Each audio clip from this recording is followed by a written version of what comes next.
Missile technology control regime. So బేసిక్గా missile technology control regime వచ్చేసి ఏవైతే మనకి మిసైల్స్ ఉంటాయో, డ్రోన్స్ ఉంటాయో, ఆర్సనల్స్ ఏవైతే ఉంటాయో ఆ క్యారీ చేసేటువంటి మిసైల్ టెక్నాలజీకి సంబంధించి ఒక కంట్రోల్ రెజిమ్ ఏర్పాటు చేసుకోవడం జరిగింది. అంటే దాని యొక్క రేంజ్, మిసైల్స్ యొక్క రేంజ్ని ఎక్స్పాన్షన్ చేయాలన్నా, ఎక్స్పోర్ట్స్ చేయాలన్నా ఈ మిసైల్ టెక్నాలజీ కంట్రోల్ రెజిమ్లో మెంబర్స్ అయి ఉండాలన్నమాట.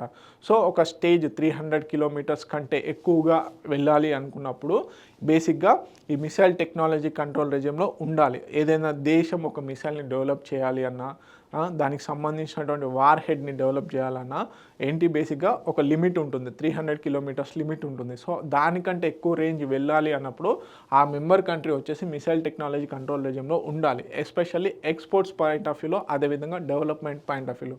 సో ఇప్పుడు ఏంటి బేసిక్గా అమెరికాకు సంబంధించినటువంటి రీపర్ లాంటి డ్రోన్స్ ఏవైతే ఉన్నాయో, హై ఎండ్ డ్రోన్స్ ఏవైతే ఉన్నాయో అవి ఎక్స్పోర్ట్ చేయాలి. డెవలప్మెంట్ పాయింట్ ఆఫ్ వ్యూలో ఓకే, కానీ ఎక్స్పోర్ట్ చేయాలి అన్నప్పుడు ఈ మిసైల్ టెక్నాలజీ కంట్రోల్ రెజిమ్ని రీవ్యాంప్ చేద్దాము అని చెప్పేసి అమెరికా ప్రపోజల్ పెట్టడం జరిగింది.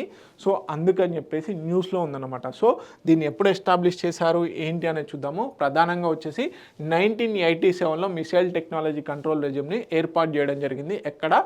By Canada, France, Germany, Italy, Japan, UK and USA సంయుక్తంగా ఫస్ట్ మిసైల్ టెక్నాలజీ కంట్రోల్ రెజిమ్ని ఏర్పాటు చేయడం జరిగింది. సో ఫౌండింగ్ మెంబర్స్ ఎవరు? Canada, France, Germany, Italy, Japan, UK, USA. So బేసిక్గా ఇది ఒక ట్రీటీ కాదండి, ఇది ఒక జస్ట్ కంట్రోల్ రెజిమ్ మాత్రమే. సో ఎక్స్పోర్ట్స్ ఏవైతే ఉన్నాయో, ఇంటర్నేషనల్ ఎక్స్పోర్ట్ ఏదైతే ఉందో, ఎస్పెషల్గా మిసైల్స్ వాటి రేంజ్ని బట్టి ఎక్స్పోర్ట్స్ ఉంటాయి. సో ఆ రేంజ్కి మించి కనుక ఎక్స్పోర్ట్ చేయాలి అంటే ఖచ్చితంగా మిసైల్ టెక్నాలజీ కంట్రోల్ రెజిమ్లో మెంబర్గా ఉండాలి.